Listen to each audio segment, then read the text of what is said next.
So how does a person cope from some type of a near-death experience, some type of an out-of-body experience, something where they've seen truth, and then they come back, and seems like a lot of people are asleep. It doesn't seem like, it's going to be very hard to have small talk and to go back to my job and to go back to my routine. How do I go back? How do I integrate back into the world? Or should I even have that as a goal?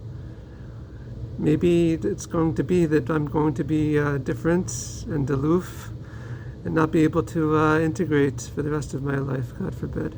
So obviously we know that God created us and He's giving us this gift of life, and the fact that we are back in this world, so then we have a purpose, a mission in this world. But the operative term is in this world, meaning amongst other people, right? He's not asking that we go to some mountain retreat, something far away, some deserted island, and He's asking us to integrate, to be part of the world, but to make use of this new insight, this new outlook that we have on the world. So how do we go about doing that? That's the question for today. First of all, I'd like to say that I'm not a mental health professional, and if you're going through this, it would be a good idea to speak to a therapist, someone who is empathetic and a good listener. That's at least half of their job is to be empathetic and a good listener, and to also to be growth oriented, someone who wants you to get better, not to line their pockets year after year. So a good therapist is someone who wants you to eventually not need them. So just some practical advice. The other thing is that we're going to be talking about the movie from 2000 called Castaway. So if you haven't yet seen this movie, maybe you would like to see the movie, I'm going to be mentioning some spoilers. So maybe watch this video after you've seen the movie, because it's a helpful metaphor. So we mentioned that this journey of life, that could be that we have something very traumatic, something very life-changing, and we feel like our soul has been reset. We feel like we have entered into this new world. It's the same world, just it looks entirely different to us. The conversations that we previously could have become very, very difficult. Maybe the job that I previously had becomes very hard. And the people, even family and friends, it becomes very hard to know how to relate to them. And why is this? Well, the world of souls is called the world of truth. And if we have had any experience with the world of souls, and we come back into this world, we realize that something is amiss. Something doesn't seem right. Something seems very fictional, very fake and contrived. Not that this is some type of a virtual reality or fake world. No, God created this world, as we read in Genesis 1:1, that God created the world. So we know that this is actually a world. But at the same time, we feel like there's a lot of fiction to the world. There's a lot of falsehood, and a lot of people that seem to be asleep. So if we say, to everyone, hey, just wake up, it's not going to go over very well. We'll seem like maybe like a radical or something like that. Like, what happened to this guy? He used to be my friend. He used to be someone that I could shoot the breeze with, and now he's some fanatic. So that's not a good thing. We don't want people to think, hey, what's up with this guy? At the same time, we feel like we've had an awakening. And just relating that story, to relate a story of a near-death experience, something like that, it's very nice, very inspiring, very interesting, but it's on a day-to-day basis, how do we relate to other people? We don't want to be known as that person that tells stories about their NDEs. Just to be known as that person. Maybe they take to YouTube just to tell their story. But I used to be friends with this guy. The guy on YouTube that tells these stories. I used to actually like hanging out with him, and now I'm not so sure. Right? So we don't want that to happen. So there's a very good example, a metaphor that's brought with this movie with Tom Hanks called Castaway from 2000. So he was a FedEx executive, and he's flying on this cargo plane, and there's a storm, and it crashes, and he survives, and he's deserted on this island. So much of this movie is a cautionary tale about having what's called an unrectified imagination.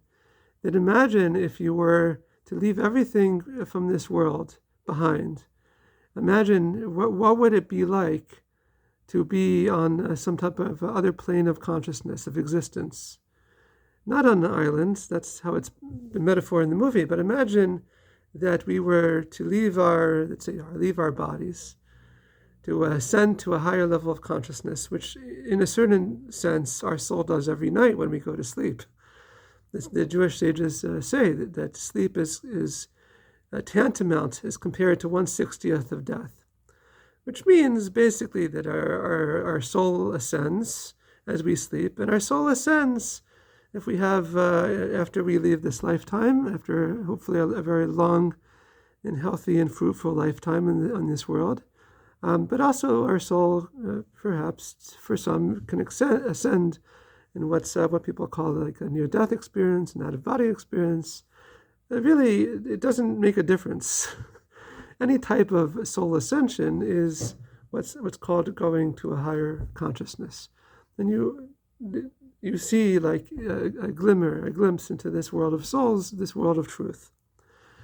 And so it can, the first thing to know, for instance, in this metaphor of this movie Castaway, is that it's a cautionary tale, because he spends his years on this island with a whole lot of nonsense, a whole lot of just made up, just nonsense, like a child, right? A child has make-believe, and they pretend a whole lot of things, and some things that a child says is very insightful, but a lot of things a child says is folly, is nonsense. Like you say about a dream, actually, is that a dream may have some truthful elements to it, but it has a whole lot of nonsense as well. So he's on this, Tom Hanks, he's on this island, and he's doing a whole lot of nonsense. But then I want to focus on the end of the movie. That's why I cautioned you. If you actually do want to see this movie and want to be surprised, then press pause right now. So he's rescued, and he gave up all hope, all hope of being saved. This is an important point in the life of any hero. This is codified in what's called the hero's journey, and maybe we'll talk about this. We've talked about this, but it's something always good to talk about that. This from the point of giving up all hope, that's when God can finally save us, because we're giving everything over to God. And so that's not now the topic of this video, but just to know this is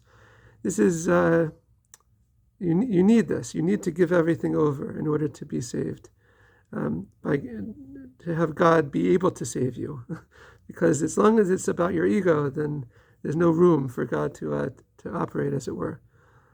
So he's saved, and he goes back, and they have this celebration. And the first thing to know in Jewish law, this is actually a very, very important and critical topic.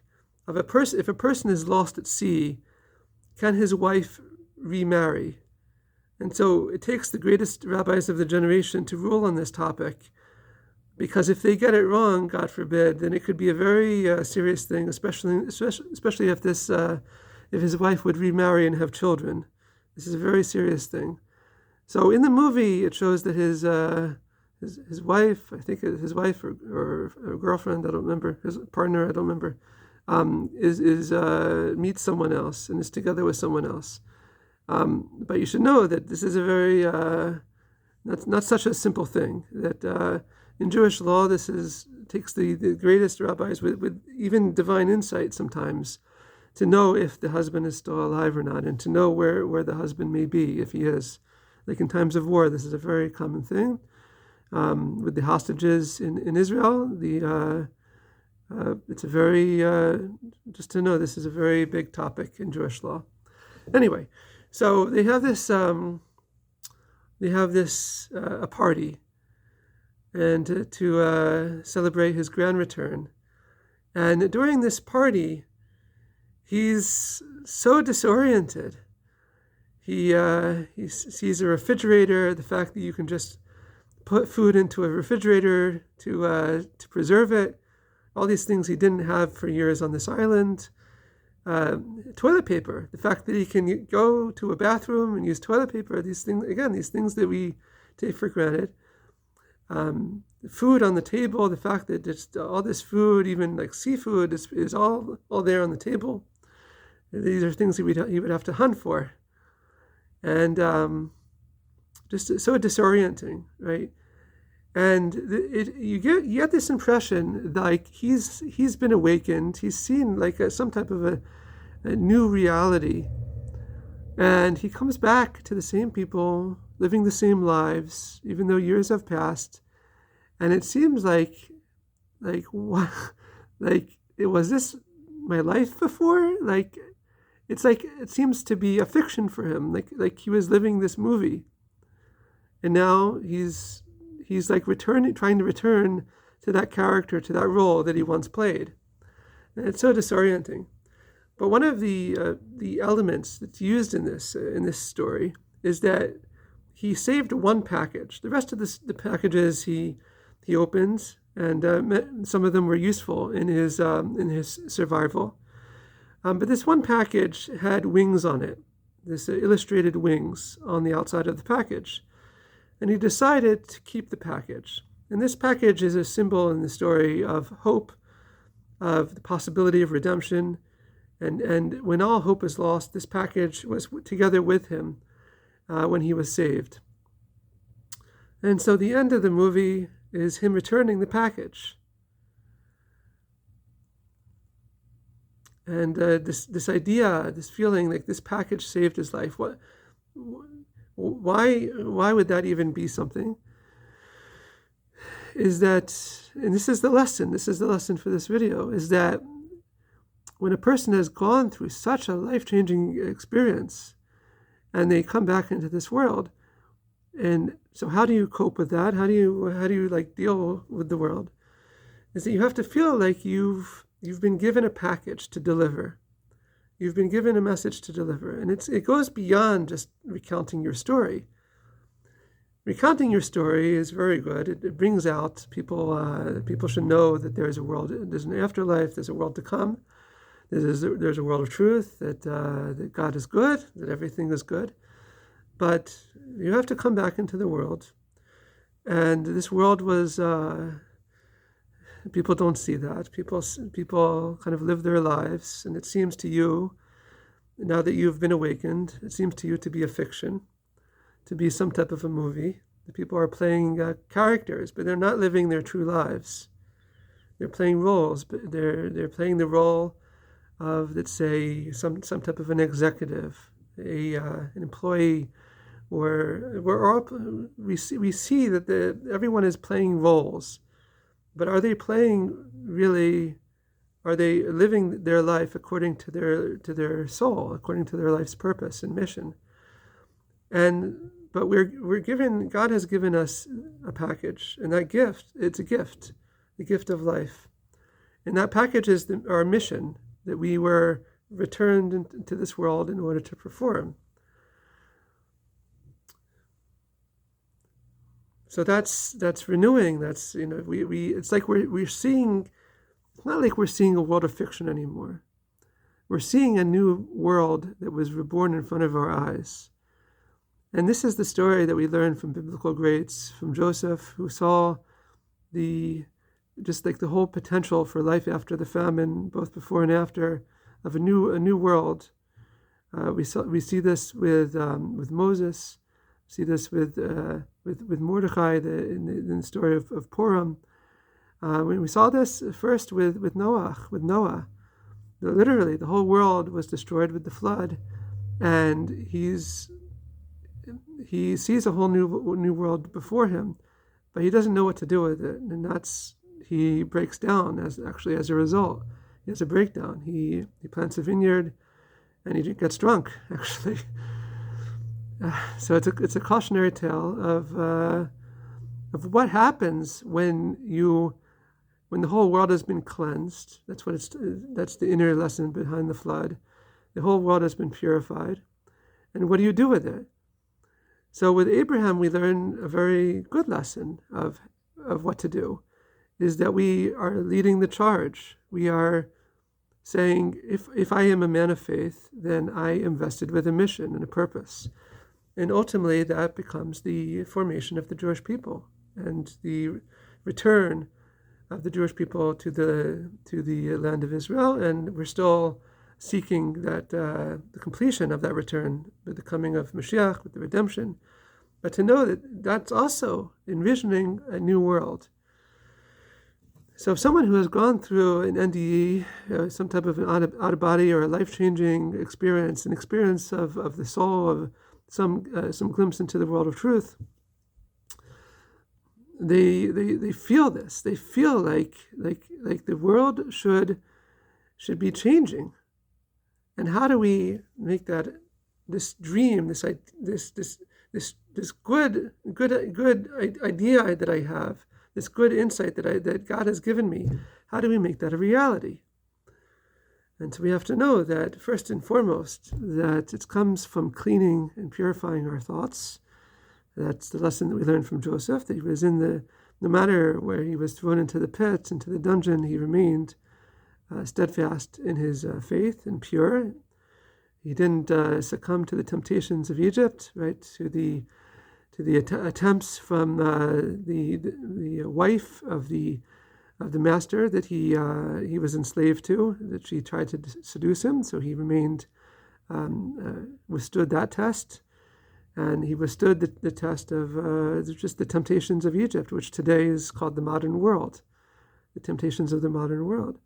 But at the same time, he didn't remain distant and apart. He was basically put in charge of all of Egypt, but he had a plan. He put a plan together.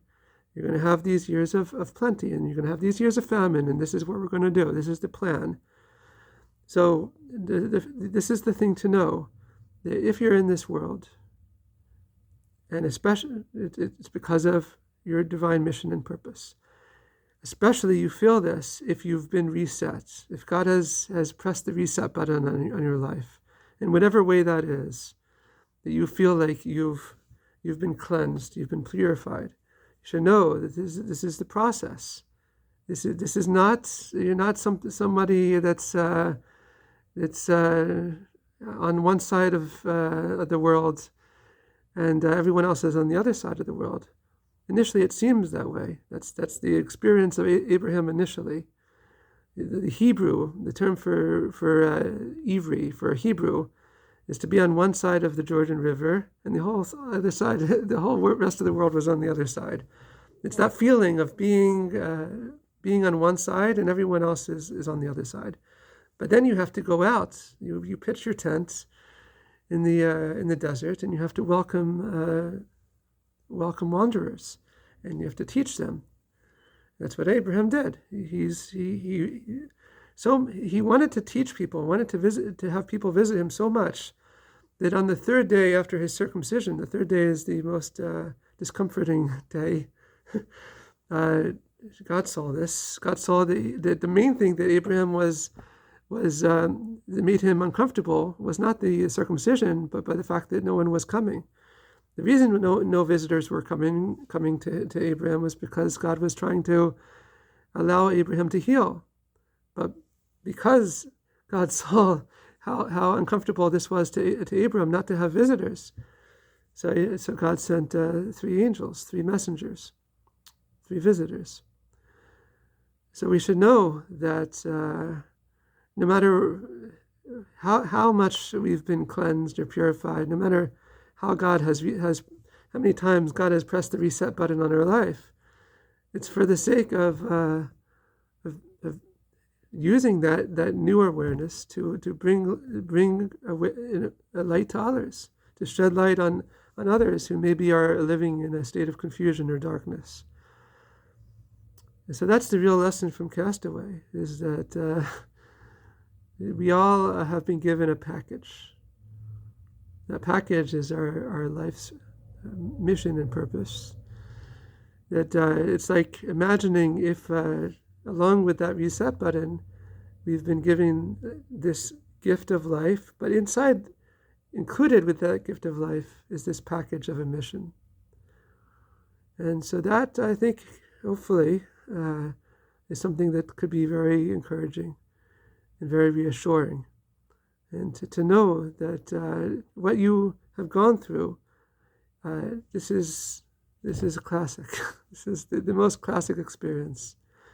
This is something that in the lives of the biblical figures, this is the defining moment of any biblical figure and any hero, any righteous individual, as someone who has had this reset moment of their lives. So we should all go from here and know that continuously we are being renewed in our service of God, and that again, this is for the sake of bringing about the awareness that all of reality is a manifestation of the oneness of God. Thank you.